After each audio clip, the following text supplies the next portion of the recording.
ہوش رہے نہ مجھ کو کسی کا، تیرا مگر ہوشیار رہوں۔ بسم اللہ الرحمن الرحیم۔ ان الحمد للہ نحمده ونستعینہ ونستغفرہ، من يهده اللہ فلا مضل له ومن يضلل فلا هادی له، واشهد ان لا الہ الا اللہ وحدہ لا شریک له، واشهد ان سیدنا ونبینا وحبیبنا وشفیعنا وقرۃ اعیننا محمدا عبدہ ورسولہ، اما بعد فاعوذ باللہ من الشیطان الرجیم، بسم اللہ الرحمن الرحیم۔ اقم الصلاۃ لدلوک الشمس الی غسق اللیل وقرآن الفجر ان قرآن الفجر کان مشہودا، وقال تعالی اقم الصلاۃ لذکری، وقال النبی صلی اللہ علیہ وسلم جعلت قرۃ عینی فی الصلاۃ۔ سبحان ربک رب العزۃ عما یصفون وسلام علی المرسلین والحمد للہ رب العالمین۔ اللہم صلی علی سیدنا محمد وعلی آل سیدنا محمد وبارک وسلم۔ انسان محتاج ہے، فقیر ہے اور بے بس ہے، مجبور ہے، لاچار ہے۔ اس کو ہر وقت ایک سہارے کی ضرورت ہے، ہر وقت ایک کارساز کی ضرورت ہے، ہر وقت ایک حاجت روا اور مشکل کشا کی ضرورت ہے، اور اس کو ایسا حاجت روا چاہیے کہ جو ہر وقت اس کی سننے کے لیے تیار ہو۔ اس کو ایک ایسا مشکل کشا چاہیے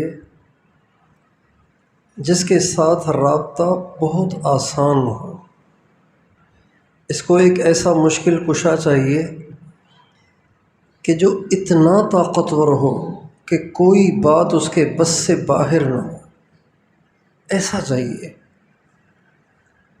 رابطہ بھی اس کے ساتھ آسان ہو، ہر وقت سننے کے لیے بھی تیار ہو، اور اتنا طاقتور ہو کہ اس کے سامنے کوئی مسئلہ نہ ہو۔ اسے ایسے کارساز کی ضرورت ہے جو اسباب کا پابند نہ ہو، جو تھکتا نہ ہو، سوتا نہ ہو۔ اگر کوئی ایسا کارساز ہو جو سوتا بھی ہو تو جب 2 بجے مجبور پریشان ہوگا تو پھر یہ کہاں جائے گا؟ رات کو 3 بجے جب اسے پریشانی آئے گی تو یہ کہاں جائے گا؟ تو ایسے مشکل کشا کا کیا فائدہ ہوا جو 2 بجے سو جاتا ہو، 2 بجے گہری نیند میں ہو، 3 بجے گہری نیند میں ہو۔ انسان کو ایسے مشکل کشا کی ضرورت ہے کہ جو کبھی تھکتا نہ ہو، کبھی سوتا نہ ہو، اکتاتا نہ ہو اور بیزار نہ آتا ہو۔ مائیں بہت اچھا سہارا ہوتی ہیں، اس لیے کہ ماں کے دل میں اپنی اولاد کے لیے بہت محبت اور شفقت ہوتی ہے، لیکن وہ بھی انسان ہے، آخر بیزار آ جاتی ہے۔ جب بچہ رات کو 4 دفعہ جگاتا ہے اور رات بھی گرمیوں کی ہے، چھوٹی ہے، اور دن کو نیند نہیں آتی، اور یہ 4 دفعہ جگاتا ہے تو آخر ماں بھی کہتی ہے اس بچے نے تو بیزار کر دیا ہے، کہہ دیتی ہے یہ۔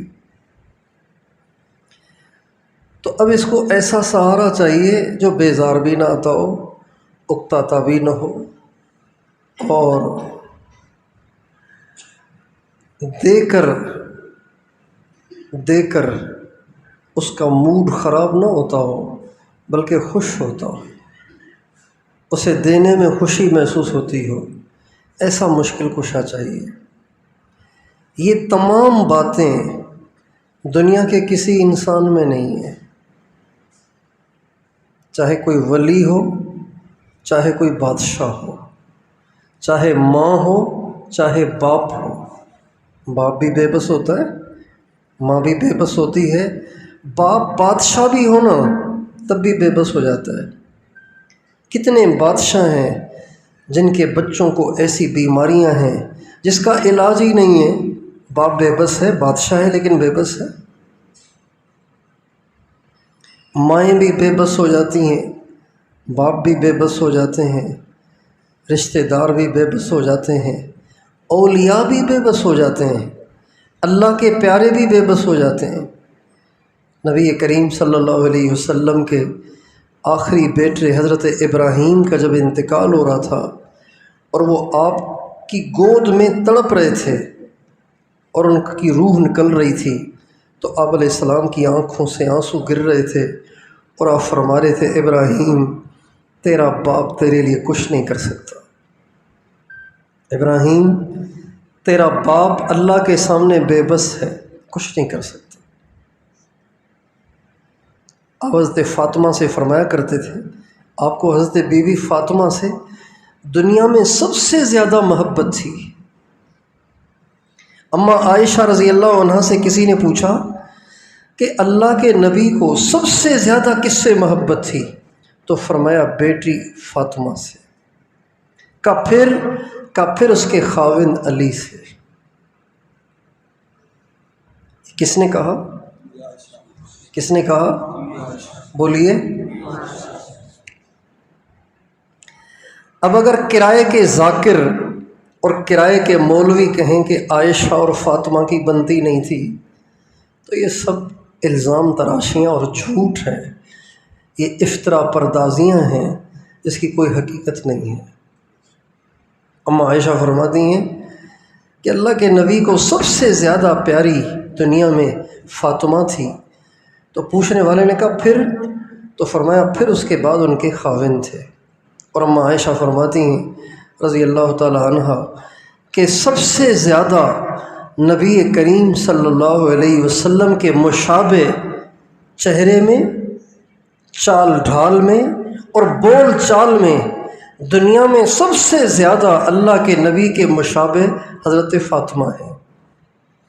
یہ بھی حضرت اما عائشہ فرماتی۔ تو آپ علیہ السلام کو اپنی بیٹی سے سب سے زیادہ محبت تھی، لیکن آپ ان کو بارہا فرماتے تھے، فاطمہ میں تیرے کچھ کام نہیں آ سکتا، فاطمہ میں تیرے کچھ کام نہیں آ سکتا، انقذی نفسک من النار فإنی لا املک لک من اللہ شیئا۔ فاطمہ اپنے جہنم سے بچاؤ کا انتظام خود کرنا ہے، تم نے میرے آسرے پہ نہیں رہنا، میں نہیں کر سکتا کچھ۔ خود حضور فرماتے تھے، اور صحیح حدیث ہے یہ۔ دنیا کے تمام انسان ایک لمٹ رکھتے ہیں، وہاں آ کے بے بس ہو جاتے ہیں۔ دنیا کے تمام طاقتور کی طاقتوں کی ایک لمٹ ہے، ایک حد ہے، اس کے بعد وہ بے بس ہیں، اس کے بعد وہ لاچار ہیں، اس کے بعد وہ بے بس ہیں۔ لہٰذا یہ جو کوائف ہیں نا، کسی کے مشکل کشا ہونے کے اور کسی کے حاجت روا ہونے کے اور کسی کے سہارا بننے کے، یہ سارے کوائف نہ زمین کی مخلوق میں سے کسی میں پائے جاتے ہیں، نہ آسمان کی مخلوق میں سے کسی میں پائے جاتے ہیں، یہ صرف ایک ہی ذات اقدس میں پائے جاتے ہیں۔ اس ذات اقدس کا نام اللہ ہے۔ اس ذات کا نام کیا ہے؟ کیا نام ہے؟ کیا نام ہے؟ کتنا عجیب نام ہے۔ اگر آنکھ حرام سے محفوظ ہو، پیٹ حرام لقمے سے اور حرام مشروب سے محفوظ ہو، تو اس نام کو لینے کا بھی عجیب مزہ ہے۔ صرف نام میں ایسا مزہ ہے، ایسی مٹھاس ہے۔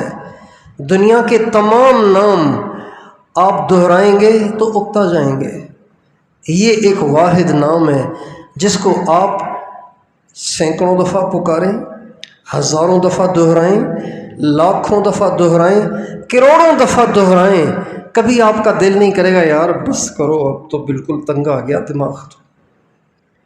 ہمارے بزرگوں میں سے حضرت مولانا احمد علی صاحب لاہوری رحمۃ اللہ علیہ روزانہ، سال کے 365 دن ہوتے ہیں نا، روزانہ پوری زندگی روزانہ 10,50,000 مرتبہ یہ نام لیتے تھے۔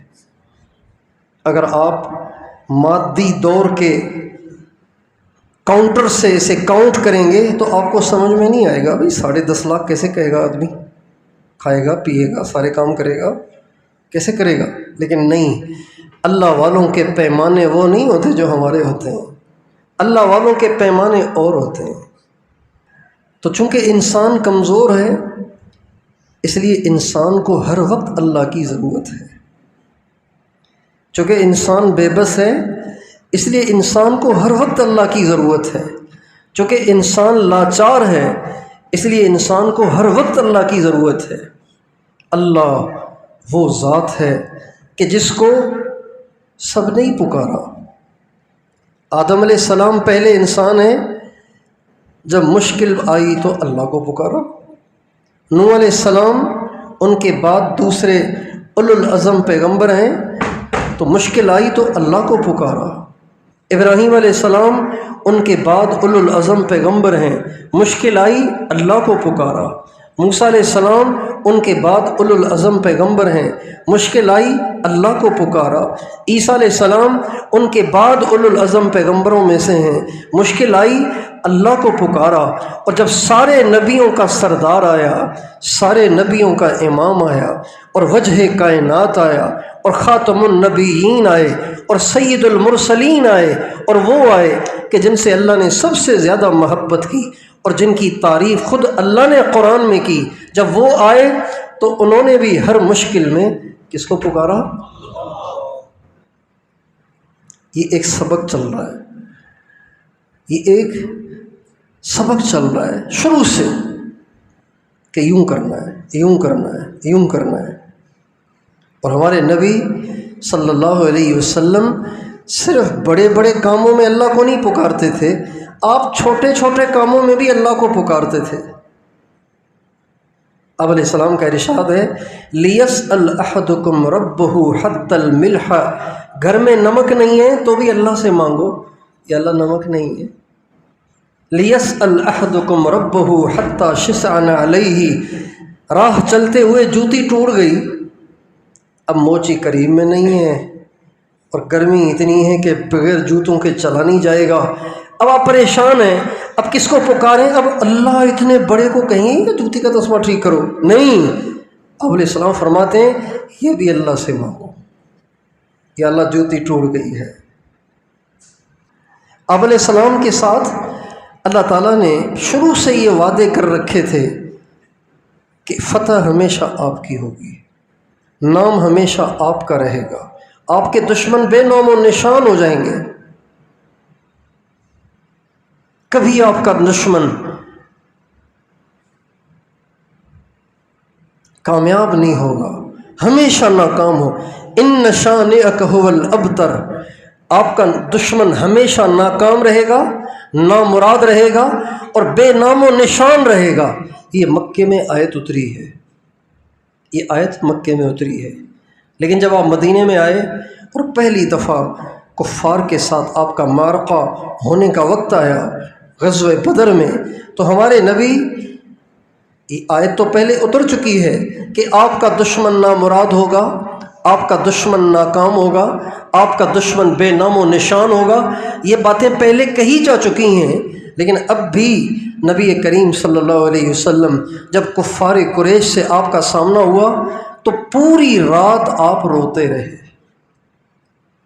پوری رات سجدے میں سر مبارک رکھا ہوا ہے اور آپ کی آنکھوں سے آنسو بہہ رہے ہیں، اور آپ اللہ تعالیٰ سے کہہ رہے ہیں یا حی یا قیوم برحمتک استغیث، اے اللہ آپ تو زندہ ہیں، زندہ رہیں گے، آپ ہی کے حکم سے ساری کائنات کھڑی ہے، اے اللہ تجھے تیری رحمت کا واسطہ آج میری ضرور مدد کر۔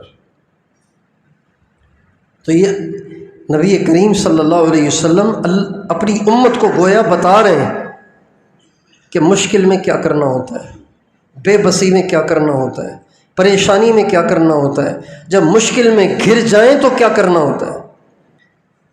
نبی کریم صلی اللہ علیہ وسلم کے اقوال بھی تعلیم اور تربیت ہیں، آپ کے افعال بھی تعلیم اور تربیت ہیں۔ انسان کمزور ہے، اسے اللہ چاہیے اور ہر وقت چاہیے، اور ہر وقت اس کا اللہ سے رابطہ چاہیے۔ اب اللہ کوئی انسان تو ہے نہیں کہ اللہ کا کوئی گھر ہو، کسی محلے میں اللہ رہتے ہوں، کسی سوسائٹی میں اللہ رہتے ہوں، کہیں اللہ کا دفتر ہو اور آدمی بھاگ کے چلا جائے اور جا کے دفتر میں بیل بجائے کہ جی مجھے آپ کے افسر سے ملنا ہے۔ اللہ انسان تو نہیں ہے کہ اس کا کوئی دفتر ہو، اس کی کوئی سوسائٹی ہو، اس کا کوئی شہر علاقہ ہو۔ اللہ وراء الورا ہے، اللہ جگہ سے پاک ہے، مکان سے پاک ہے، دیکھے جانے سے پاک ہے۔ لہٰذا اللہ تعالیٰ نے اپنے بندوں کو رابطے کے لیے ایک عمل عطا فرمایا ہے، اس عمل کا نام ہے نماز۔ اس عمل کا نام کیا ہے؟ یہ نماز کوئی اللہ پہ احسان تھوڑی ہے، یہ بندے کے لیے اللہ سے تعلق قائم کرنے اور رابطہ قائم کرنے کا ذریعہ ہے۔ اگر اللہ تعالیٰ نہ ایک نماز دیتا اور کہتا بس ایک ہی دفعہ رابطہ ہوگا، اس سے زیادہ نہ آیا کرو، تنگ نہ کیا کرو مجھے، میرے اور بھی بہت سارے کام ہوتے ہیں، تو بندے کو 24 گھنٹے پریشان اور رہنا پڑتا، پتہ نہیں وہ وقت کب آئے گا۔ 24 گھنٹے بیٹھے رہو، بھائی پریشانی آئی ہوئی ہے، اللہ نے تو 24 گھنٹے کے بعد ملنا ہے، لہٰذا بیٹھے رہو۔ اللہ تعالیٰ نے 5 نمازیں تو دے دیں آفیشلی، آؤ مسئلے سناؤ حل پاؤ۔ 50 دی تھی اللہ نے، کتنی دی تھی؟ ہر آدھے گھنٹے کے بعد نماز، 24 گھنٹے ہے نا، ہر 25 منٹ کے بعد نماز۔ تو یہ تھوڑی اس لیے کہ اللہ تعالیٰ چاہتے تھے کہ بس یہ نمازیں پڑھتے رہیں تاکہ میری عزت بڑھتی رہے، ہمارے لیے ہر آدھے گھنٹے کے بعد آؤ، ہر آدھے گھنٹے کے بعد آؤ، ہر 25 منٹ کے بعد آؤ۔ لیکن سرکار صلی اللہ علیہ وسلم کو جب بتایا گیا کہ 50 نمازیں، تو حضور نے سوچا ہر 25 منٹ کے بعد تو حاضری تھوڑی سی مشکل ہوگی، آخر دنیا کے جھمیلے اور دنیا کے کام کاج بھی ہوں گے تو نکلنا مشکل ہوگا۔ تو اللہ تعالیٰ سے بار بار درخواست کرتے کرتے کرتے کرتے کرتے کرتے 50 تو ہٹوا دی، 45 تو ہٹوا دیں، باقی 5 رہ گئیں۔ اور جب باقی 5 رہ گئیں تو اللہ تعالیٰ نے اپنے نبی سے فرمایا، میرے نبی میں نے تو 45 ہٹا دی ہیں، اب انہوں نے 5 ہی پڑھنی ہیں، لیکن لوح محفوظ میں 50 ہی رہیں گی، لہٰذا جو 5 پڑھے گا اس کو 50 کا اجر ملتا رہے گا۔ سبحان اللہ۔ ڈیوٹی کم ہو گئی، تنخواہ وہی، پہلے 8 گھنٹے ڈیوٹی تھی، اب آدھا گھنٹہ ڈیوٹی ہے، صرف آدھا گھنٹہ، اور تنخواہ وہی۔ عجیب بات نہیں ہے یہ؟ چونکہ نماز اللہ سے رابطے کا ذریعہ ہے، اللہ سے ایک قسم کی روحانی اور باطنی اور نظر نہ آنے والی ملاقات ہے، لہٰذا یہ جو اہل اللہ ہوتے ہیں ان کو نماز پڑھنے کا بہت شوق ہوتا ہے، ان کو نماز پڑھنے کی بڑی رغبت ہوتی ہے، انہیں نماز کی حرص ہوتی ہے، اور جن کے دل اللہ پاک سے کٹے ہوتے ہیں، جن کے دلوں میں اللہ پاک سے ایک وحشت ہوتی ہے، ان کو نماز میں مزہ نہیں آتا، ان کے لیے نماز بوجھ ہوتی ہے۔ اللہ تعالیٰ فرماتے ہیں وَإِنَّهَا لَكَبِيرَةٌ إِلَّا عَلَى الْخَاشِعِينَ، جن میں خشوع ہے ان کے لیے تو نماز بڑے مزے کی چیز ہے، جن میں خشوع نہیں ہے نا ان کے لیے نماز بڑی مصیبت ہے۔ اچھا پھر اذان ہو گئی، یار یہ مولوی تھکتے ہی نہیں، ابھی تو نماز پڑھ کے آئیں، یہ ان کا حال ہوتا ہے۔ اور جن کے دلوں میں خشوع ہو وہ ایک نماز پڑھ کے پھر انتظار میں بیٹھے رہتے ہیں، پتہ نہیں یہ مؤذن کب اذان دے گا، پتہ نہیں اگلی نماز کا ٹائم کب ہوگا۔ اب چونکہ ہم نے ایسے لوگ دیکھے نہیں ہیں اس لیے بات سمجھ میں نہیں آتی، ورنہ ایک زمانہ تھا کہ ایسے ہزاروں لوگ دنیا میں ہوتے تھے جو ایک نماز پڑھ کے پھر سر جوڑ کے بیٹھے رہتے تھے، اور ان کی نظریں مسجد کے دروازے پہ ٹکی رہتی تھیں، اور مسجد کے اسپیکر کی طرف ان کے کان لگے رہتے تھے، اور وہ انتظار میں رہتے تھے کب اذان ہوگی، کب ہوگی اذان۔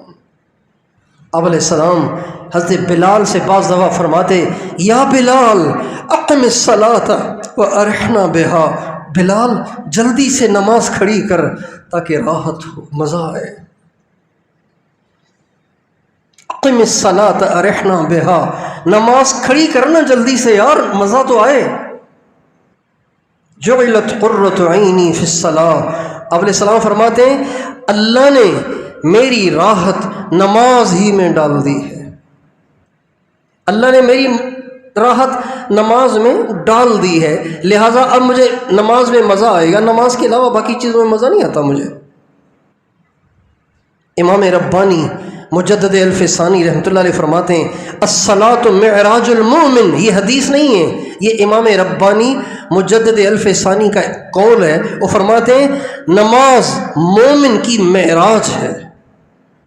جیسے معراج میں حضور کی اللہ سے ملاقات ہوئی تھی نا، بالکل یہی کیفیت ہوتی ہے جب آدمی نماز میں کھڑا ہوتا ہے، لیکن بندہ بے خبر ہے اس لیے لاپرواہی برتتا ہے۔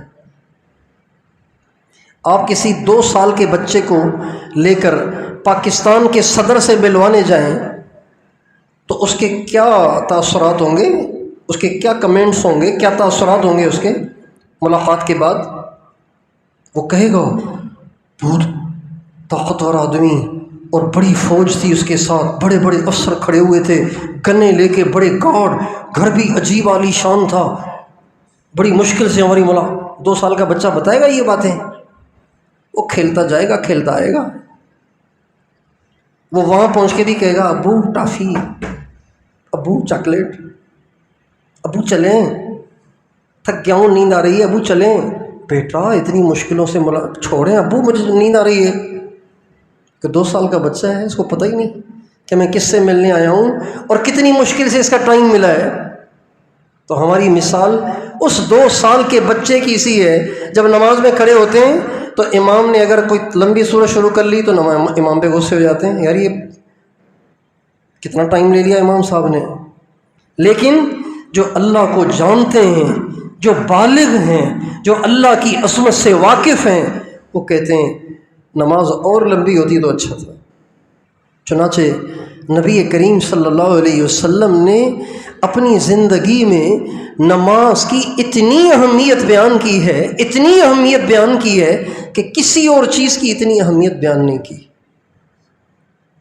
ہمارے نبی نے اپنی پوری زندگی میں جتنی اہمیت نماز کی بیان کی ہے نا، کسی چیز کی بیان نہیں کی، کسی چیز کی اتنی اہمیت بیان نہیں کی جتنی نماز کی بیان کی۔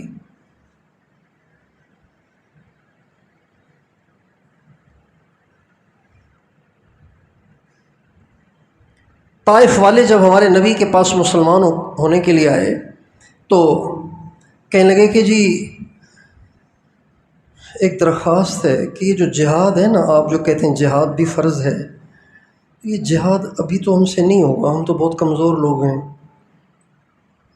تو جہاد کی مہربانی کر کے معافی دے دیں۔ جہاد تو فرض ہو گیا ہے، کتب علیکم القتال، تمہارے اوپر جہاد فرض ہے، لیکن کہنے لگے ہمارے لیے ابھی تھوڑا سا مشکل ہے، آپ تھوڑی سی چھٹی دیں۔ فرمایا ٹھیک ہے۔ کہا جی زکوٰۃ کے بارے میں بھی تھوڑا سا، فرمایا ٹھیک ہے۔ کہا جی نماز کے بارے میں بھی تھوڑا سا غور فرمائیں، چھٹی مل جائے تو بہت اچھا۔ فرمایا اس دین میں کوئی خیر نہیں جس میں نماز نہ ہو، یہ تو تمہیں پڑھنی پڑے گی۔ کہا جی ٹھیک ہے پڑھیں گے۔ نماز کی چھٹی نہیں دی، ایک وقت کی بھی چھٹی نہیں دی، یہ بھی نہیں کہا چلو باقی پڑھ لینا، فجر چھوڑ دینا، تھوڑی سی مشکل ہے نا اٹھنا، 4 پڑھ لینا، یہ نہیں فرمایا۔ آپ نے سرے سے نفی فرما دی، لا خیر فی دین لا صلاۃ فیہ، جس دین میں نماز نہ ہو وہ دین تھوڑی ہی ہے، وہ تو پتہ نہیں کیا ہے، وہ دین ہی نہیں ہے، اس دین میں کوئی خیر نہیں جس میں نماز نہ ہو۔ اور آپ دنیا سے جا رہے ہیں تو آخری الفاظ جو آپ فرما رہے ہیں وہ بھی یہی ہیں، نماز نماز نماز نماز، اتنی اہم ہے نماز۔ حضرت عمر رضی اللہ تعالیٰ عنہ نے اپنے گورنروں کو خط لکھا کہ میرے نزدیک سب سے اہم چیز نماز ہے، جو نماز کو اہمیت دے گا وہ باقی احکام کو بھی اہمیت دے گا، جو نماز کو اہم نہیں سمجھے گا، کوتاہی کرے گا، تو دین کے دوسرے احکام میں اور زیادہ کوتاہی کرے گا۔ اور یہ بھی حدیث میں آتا ہے کہ جب شیطان کسی کو نماز میں سستی کرتا ہوا دیکھتا ہے نا تو اس کو جرت ہو جاتی ہے اس کو بہکانے کی، بھٹکانے کی۔ وہ سمجھتا ہے کام کا آدمی ہے۔ نماز میں سستی کرنے والے کو شیطان کیا سمجھتا ہے؟ میرے کام کا آدمی ہے۔ یعنی اللہ کے نزدیک، اللہ کے نبی کے نزدیک نماز کا اہتمام یہ کام والا ہونے کی نشانی، اور شیطان کے نزدیک کام والا ہونے کے جو قوائف ہیں وہ کیا ہیں؟ نماز میں غفلت کرتا ہو۔ نماز میں ابھی تو ہیں 10-15 منٹ، چلے جائیں گے، ابھی 5 منٹ ہیں، چلے جائیں گے، راستہ تو 2 منٹ کا ہے۔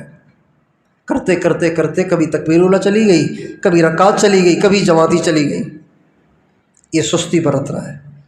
چنانچہ نبی کریم صلی اللہ علیہ وسلم نے نماز کے اتنے فضائل بیان کیے ہیں کہ کسی اور چیز کے فضائل بیان نہیں کیے۔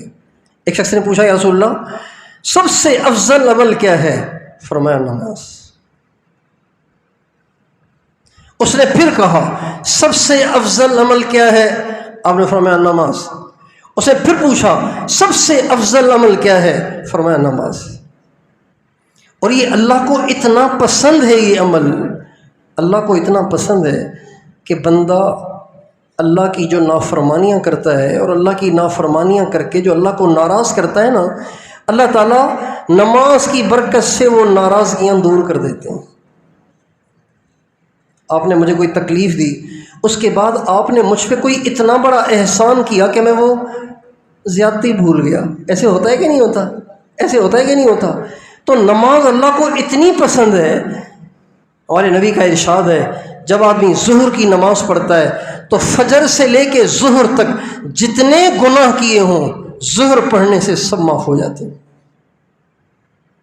جب آدمی عصر پڑھتا ہے تو ظہر سے لے کے عصر تک جتنے گناہ کرتا ہے اللہ سب معاف کر دیتا ہے۔ جب آدمی مغرب پڑھتا ہے تو عصر سے لے کے مغرب تک جتنے گناہ کرتا ہے اللہ سارے معاف کر دیتا ہے۔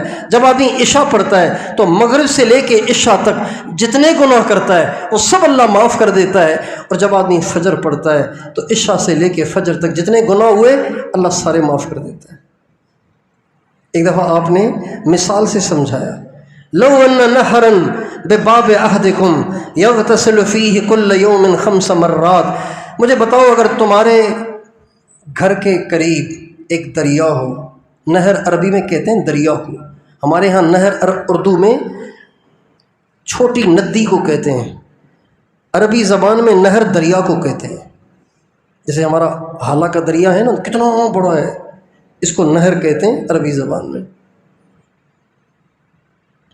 اگر کسی کے دروازے پہ اگر کسی کے گھر کے قریب ایک دریا ہو اور دن میں 5 دفعہ اس میں غسل کرتا ہو، آپ علیہ السلام نے فرمایا کیا اس کے جسم پر کوئی میل کچیل باقی رہے گا؟ صحابہ نے کہا 5 دفعہ جو نہائے گا اس کے جسم میں میل کچیل کہاں ہوگا؟ فرمایا کذالک مثل الصلوات الخمس، 5 نمازیں بالکل ایسے ہی ہیں کہ جو 5 نمازیں ٹھیک ٹھاک طریقے سے پڑھ لیتا ہے اس کے جسم سے سارے گناہ اللہ دھو دیتا ہے۔ سبحان اللہ۔ ایک دفعہ حضرت سلمان فارسی رضی اللہ تعالیٰ عنہ سردیوں کے موسم میں ایک باغ میں داخل ہوئے، درخت کی ٹہنی کو پکڑا، اس کو ہلایا تو وہ پتے تو پہلے ہی جھڑنے کے لیے تیار تھے، سردی میں پتے تو بالکل خود ہی جھڑ رہے ہوتے ہیں، یا ہلکا سا ہلاؤ تو جھڑنے لگ جاتے ہیں، تو پتے خوب گرے۔ تو فرمایا تم نے دیکھا؟ کہا ہاں جی دیکھا، کہ کیا دیکھا؟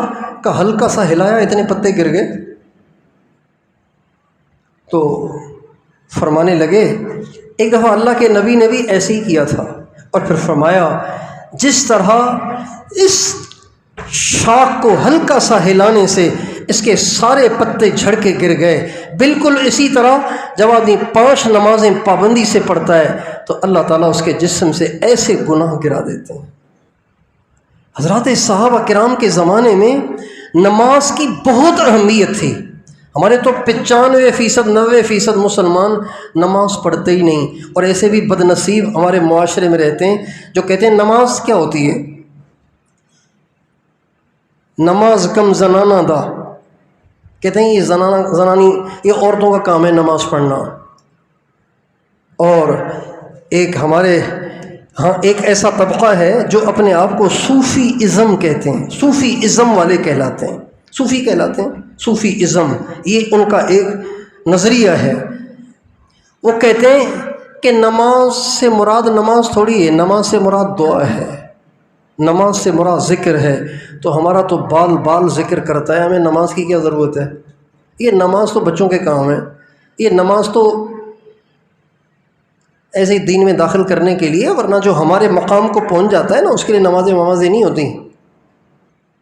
یعنی جہالت کی بھی انتہا ہے کہ نبی کریم صلی اللہ علیہ وسلم سے بڑے یہ پہنچے ہوئے ہو گئے کہ حضور سے تو نماز معاف نہ ہوئی، امام حسین سے کربلا میں نماز معاف نہ ہوئی، امام حسین نے کربلا میں بھی نماز پڑھی، اور جس رات 10 محرم کی آخری جو رات تھی وہ پوری رات امام حسین نے نماز پڑھی، پوری رات نماز پڑھی۔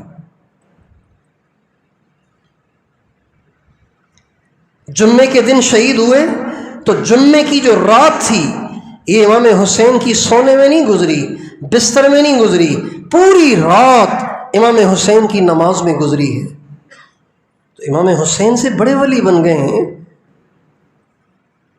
اور ہمارے ہاں یہ سندھ کے جاہل اس کے لیے دلیل پیش کرتے ہیں ایک شعر کو، جس کو وہ حضرت شاہ عبداللطیف بھٹائی کی طرف منسوب کرتے ہیں، نماز روزو ای پن چنکم پر او کو بیو فہم جیسا پس جو پری رکھے۔ نماز روزہ اچھا کام ہے، لیکن اللہ کو پانے کے لیے کچھ اور ہی کام ہے۔ حالانکہ صحیح حدیث ہے، بخاری شریف کی حدیث ہے۔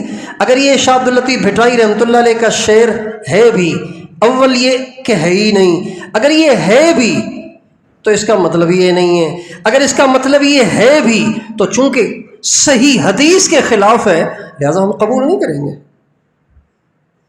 شاہ صاحب کی ساری عزت ہماری نظروں میں اس لیے کہ وہ اللہ کے غلام ہیں، اللہ کے نبی کے غلام ہیں، اور جہاں وہ اللہ اور نبی کے حکم سے ہٹ رہے ہیں تو ہم ان کے غلام تھوڑی ہیں، پھر ہم ان کے ماننے والے نہیں ہوں گے۔ پھر صحیح حدیث میں نبی کریم صلی اللہ علیہ وسلم فرماتے ہیں کہ اللہ کا ارشاد ہے لا یزال عبدی یتقرب الی بالنوافل، میرا بندہ میرے قریب ہوتا رہتا ہے نفلیں پڑھ کر، فرض تو پڑھنے ہی ہوتے ہیں، نفلیں پڑھتا رہتا ہے، پڑھتا رہتا ہے، پڑھتا رہتا ہے، پڑھتا رہتا ہے، پڑھتے پڑھتے وہ میرے اتنا قریب ہو جاتا ہے حتی اکون سمعہ الذی یسمع بہا، یہاں تک کہ میں اس کا کان بن جاتا ہوں جس سے وہ سنے، اس کی آنکھ بن جاتا ہوں جس سے وہ دیکھے، اس کا ہاتھ بن جاتا ہوں جس سے وہ پکڑے، اس کا پاؤں بن جاتا ہوں جس سے وہ چلے۔ کس سے؟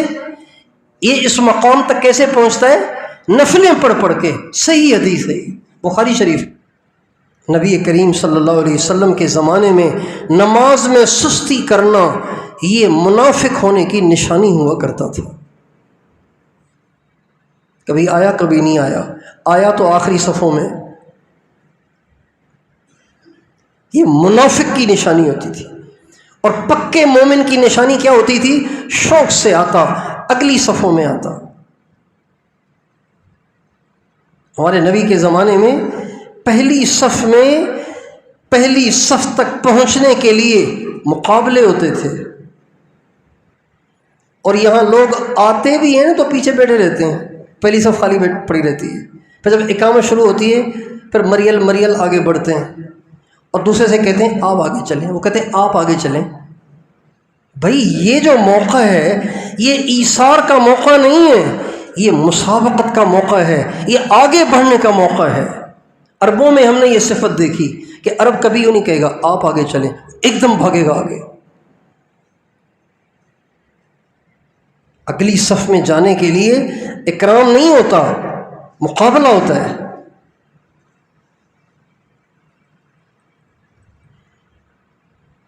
آخرت کے اعمال میں اکرام اور ایثار نہیں ہوتا، آخرت کے اعمال میں مقابلہ ہوتا ہے، مسابقہ ہوتا ہے، تنافس ہوتا ہے۔ وَفِي ذَلِكَ فَلْيَتَنَافَسِ الْمُتَنَافِسُونَ سَابِقُوا إِلَىٰ مَغْفِرَةٍ مِّن رَّبِّكُمْ وَجَنَّةٍ عَرْضُهَا كَعَرْضِ السَّمَاءِ وَالْأَرْضِ سَارِعُوا إِلَىٰ مَغْفِرَةٍ مِّن رَّبِّكُمْ وَجَنَّةٍ عَرْضُهَا السَّمَاوَاتُ وَالْأَرْضُ أُعِدَّتْ لِلْمُتَّقِينَ۔ ایک دوسرے سے آگے بڑھو، مقابلہ کرو۔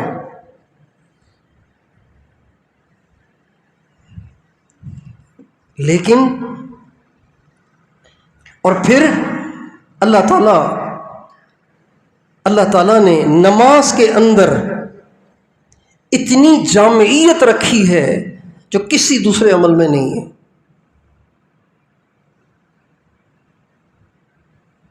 کیسے کہ اس سے دنیا بھی اچھی ہوتی ہے، آخرت بھی اچھی ہوتی ہے۔ ہمارے نبی کا ارشاد ہے جس کی نماز اچھی اس کے سارے کام اچھے، جس کی نماز غلط اس کے سارے کام اوٹ پٹانگ۔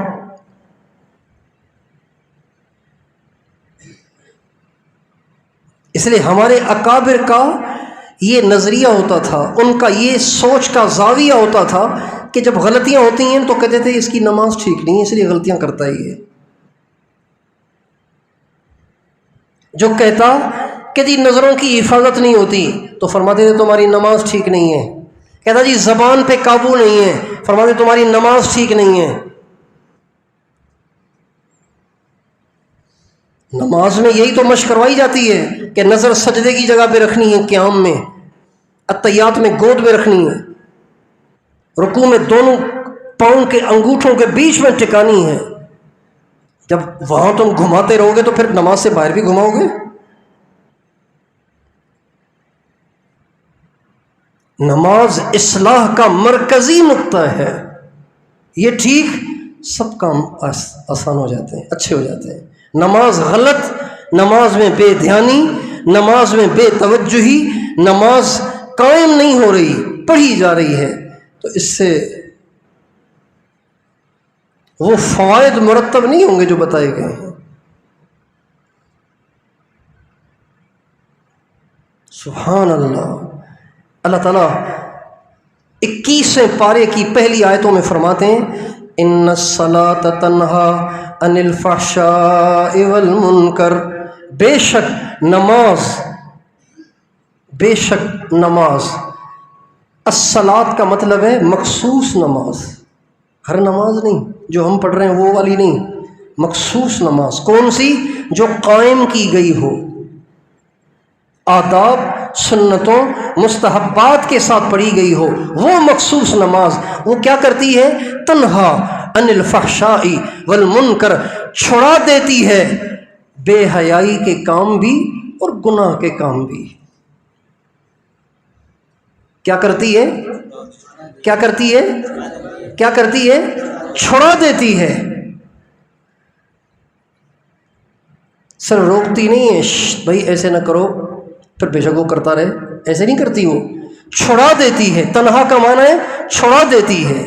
آپ علیہ السلام سے کسی نے کہا یا رسول اللہ فلاں آدمی رات کو نماز پڑھتا رہتا ہے، صبح کو چوری کرتا ہے۔ آپ نے فرمایا ان قریب اس کی نماز اس سے یہ کام چھڑا دے گی۔ اور یہ بھی فرمایا من لم تنہہ صلاتہ عن الفحشاء والمنکر فلا صلاۃ لہ، جس کی نماز اس سے بے حیائی کے کام سمجھتے ہیں نا، بدنگاہی ہے، تنہائی کے گناہ ہیں، موبائل کا غلط استعمال ہے، زنا ہے، یہ سب چیزیں اس میں آ گئیں۔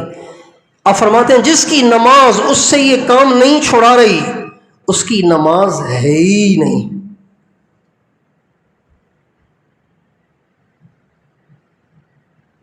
فلا صلاۃ، اس لا کو کہتے ہیں نفی جنس والی لا، یعنی نماز کی اس کو ہوا بھی نہیں لگی، نماز کے یہ پاس سے بھی نہیں گزرا، یہ ویسے ہی اٹھک بیٹھک کر رہا ہے۔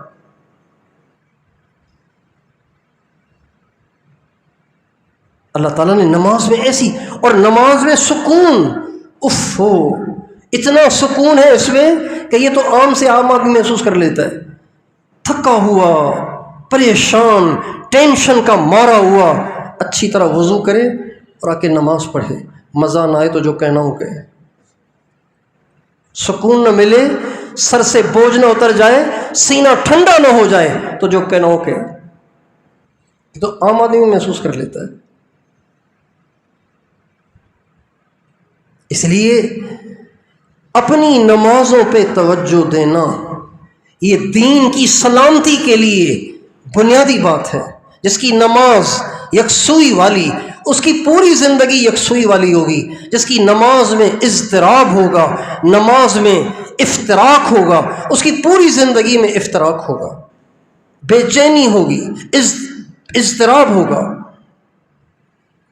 جس کی نماز میں نگاہیں محفوظ، اس کی نماز سے باہر بھی نگاہیں محفوظ۔ جس کی نماز میں زبان محفوظ، اس کی نماز سے باہر بھی نمازیں محفوظ، زبان محفوظ۔ آپ کہیں گے نماز میں تو زبان محفوظ ہی ہوتی ہے، گپ شپ تو لگاتا نہیں ہے، کوئی گالیاں دیتا ہے نماز میں؟ نہیں، نماز میں زبان کی حفاظت کا مطلب یہ ہے کہ جس وقت جو پڑھنے کو کہا گیا ہے اس کو اسی وقت پڑھنا۔ ہم کیا کرتے ہیں؟ سجدے میں جاتے ہوئے کہہ رہے ہوتے ہیں سمیع اللہ لمن حمدہ ربنا لک الحمد اللہ اکبر، سارا کٹھے۔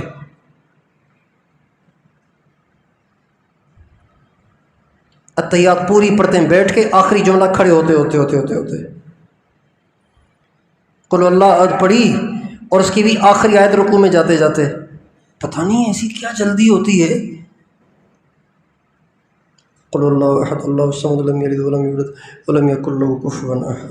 لو جی، آدھا رکوع تو سورہ اخلاص کے ساتھ ہو گیا، باقی آدھے میں جاتے جاتے اللہ اکبر کہہ دیا۔ کرتے ہیں کہ نہیں کرتے ہیں ایسے؟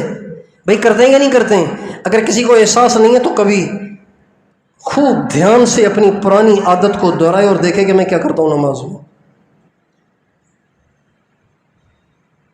تو اس کا مطلب ہے زبان کی حفاظت ہی نہیں ہے نماز میں۔ پڑھنی تھی کہیں تسبیح اور پڑھ رہا ہے کہیں، تلاوت کرنی تھی کہیں اور کر رہا ہے کہیں۔ اللہ اکبر جو کہنا ہوتا ہے نا، یہ ایک رکن سے دوسرے رکن کی طرف جاتے ہوئے کہنا ہوتا ہے، نہ کہہ کے جانا ہوتا ہے نہ جا کے کہنا ہوتا ہے۔ بات سمجھ میں آ رہی ہے نہیں آ رہی؟ اللہ اکبر کہہ کے پھر سجدے میں نہیں جانا، نہ سجدے میں جا کے اللہ اکبر کہنا ہے، اللہ اکبر کہتے کہتے سجدے تک سر رکھنا ہے۔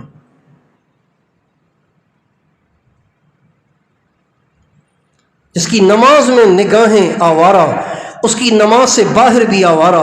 جس کی نماز میں زبان بے قابو، اس کی نماز سے باہر بھی بے قابو ہوگی۔ اس لیے اپنی نمازوں پہ توجہ دیں۔ آج نمازیوں کی نمازیں بھی ٹھیک نہیں ہیں، اور اس پہ بڑی وعید ہے۔ جو آدمی صحیح نماز نہیں پڑھتا، ہمارے نبی کا ارشاد ہے، وہ نماز پرانے کپڑے کی طرح سے لپیٹ کے اس کے منہ پہ مار دی جاتی ہے، اور وہ نماز اس کے لیے بد دعا کرتی ہے، ضیعک اللہ کما ضیعتنی، اللہ تجھے بھی ایسے ہی برباد کرے جیسے تو نے میرا ستیہ ناش کیا، اللہ تیرا بھی یہی حشر کرے۔ جیسے تو نے مجھے کھٹا کھٹ پڑھا ہے نا، خدا کرے تیری زندگی بھی ایسی ہے۔ جیسے تو نے مجھے غیر ترتیب کے ساتھ پڑھا ہے، بے ترتیبی کے ساتھ پڑھا ہے، خدا کرے تیری زندگی بھی بے ترتیب ہو۔ جیسے تو نے مجھے بے دھیانی کے ساتھ پڑھا ہے، خدا کرے تیری ساری زندگی بے دھیانی اور بے چینی میں گزرے۔ آپ بتائیں کیسے فائدہ ہوگا؟ اس لیے قرآن مجید میں جہاں کہیں نماز پڑھنے کا حکم ہے نا، تو صلو نہیں کہا، جہاں بھی آیا وہاں فرمایا اقیم الصلاۃ، اقمنا الصلاۃ، یقیمون الصلاۃ، اقم الصلاۃ، نماز قائم کر، نماز قائم، اے عورتوں نماز قائم کرو، اے مردوں نماز قائم کرو۔ وہ ایمان والے نماز قائم کرتے ہیں۔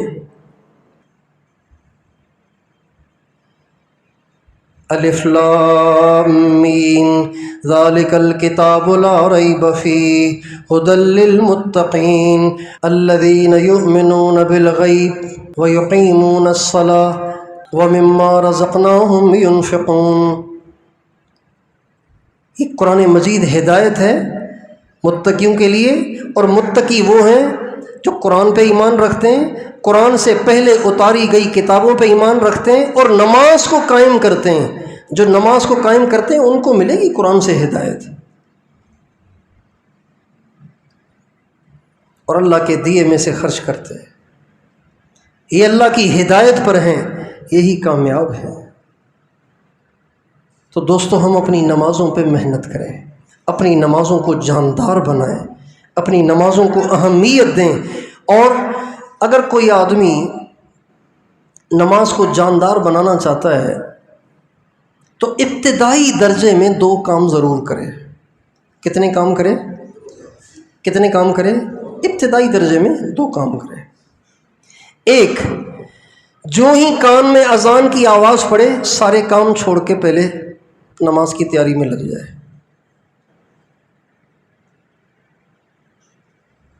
یہ اہمیت ہے نماز کی۔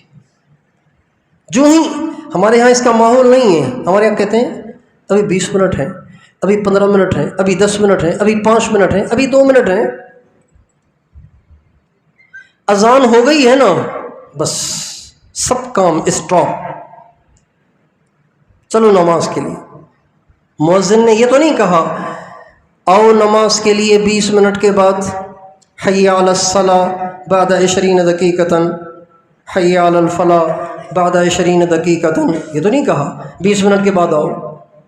حی علی الصلاۃ، آؤ نماز کی طرف۔ آپ کیسے بندے ہیں، اللہ نے بلوایا ہے، آپ بیٹھے ہوئے ہیں۔ جس کو طلب ہوتی ہے وہ تو ٹائم سے پہلے پہنچتا ہے۔ ایک دفعہ مجھے ایک ساتھی نے کہا آپ فلاں حکیم ہیں نا ان کو دکھائیں، اور فلاں فلاں فلاں فلاں بزرگ بھی ان کو دکھاتے ہیں۔ میں نے کہا کیسے دکھانا ہوگا؟ کہنے لگے ان کے پاس رش ہوتا ہے اور ان کا ٹائم تو ہے صبح 8-9 بجے کا، لیکن لوگ رات کا قیام وہیں کرتے ہیں نمبر لینے کے لیے۔ اللہ اکبر! کہنے کہ رات وہیں جا کے رہنا پڑے گا۔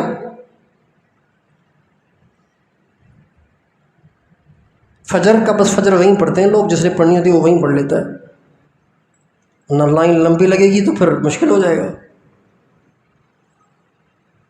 حکیم کو دکھانے کے لیے، اور دکھا تو بعد والا بھی سکتا ہے، جلدی دکھانے کے لیے رات کا قیام وہیں کرتے ہیں۔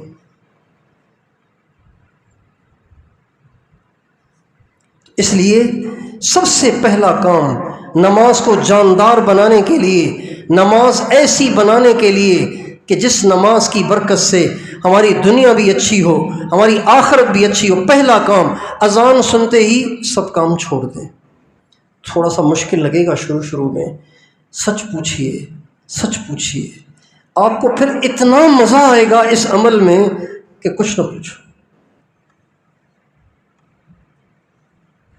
آپ کو لگے گا کہ اب میری حاضری ہوتی ہے، پہلے تو ہوتی تھی صرف فارملٹی، اب باقاعدہ حاضری ہو رہی ہے۔ آپ کو محسوس ہوگا کہ اب میری حاضری ہوتی ہے۔ آج کل اذان ہوئی،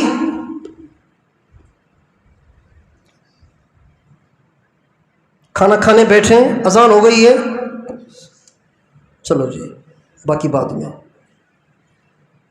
اما عائشہ فرماتی ہیں آپ علیہ السلام جب اذان ہوتی تھی تو ایسے ہو جاتے تھے جیسے ہمیں جانتے ہی نہیں ہیں۔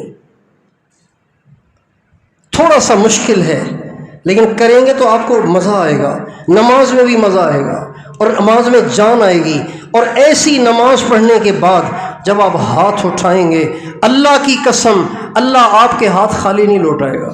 اس لیے کہ آپ بھی تو ایک دفعہ کہنے پہ آ گئے تھے اور فوراً آ گئے تھے، آپ نے بھی تو ڈیلے نہیں کیا، تو اللہ بھی پھر ڈیلے نہیں کرے گا۔ هل جزاء الإحسان إلا الإحسان.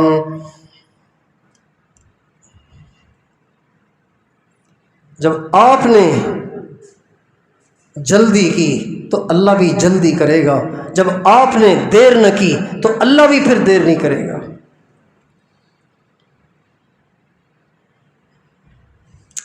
ایک بات اس کی کوشش کریں گے، مرد مسجدوں کی طرف، عورتیں گھروں میں. اذان ہوئی، سب کام اپنے گھروں میں یہ نظام بنائیں. آپ سے اذان ہو رہی ہے، پہلی اذان کے دوران کبھی بات نہ کریں. یہ ہمارے نبی کی مستقل سنت ہے. اذان سنتے ہی نماز کی تیاری، عورتیں وضو کرنے لگ جائیں، مرد وضو کرنے لگ جائیں، مرد مسجدوں کو چلیں، عورتیں مصلی کی طرف چلیں. ایک کام. اور دوسرا کام یہ کہ وضو کریں اچھے طریقے سے. اچھے طریقے سے وضو کرنے کا مطلب یہ ہے کہ وضو میں جو سنتیں ہیں، مستحبات ہیں، جو آداب ہیں، ان سب کی رعایت کریں. ہمارے ہاں وضو بھی اتنا بے ڈھنگا ہوتا ہے کہ دیکھ کے دکھ ہوتا ہے. ایک تو ٹوٹی فل کھول دیتے ہیں، اب ہاتھ دھو کے ٹوٹی کھلی ہے اور صاحب مسواک کی سنت کا ثواب کما رہے ہیں حرام کر کے. اب یہ صاحب مسواک کی سنت کا ثواب کما رہے ہیں، فل ٹوٹی کھلی ہوئی ہے. پانی کم سے کم استعمال کرنا. ہمارے نبی صلی اللہ علیہ وسلم ایک مد سے وضو کرتے تھے. کتنے سے وضو کرتے تھے؟ اور مد کتنا ہوتا ہے پتہ ہے؟ 3 پاؤ. مد 3 پاؤ کا ہوتا ہے. 3 پاؤ سے ہمارے نبی وضو کرتے تھے، اور 1 سا سے آپ غسل کرتے تھے، اور 1 سا میں 3.5 سیر پانی ہوتا ہے.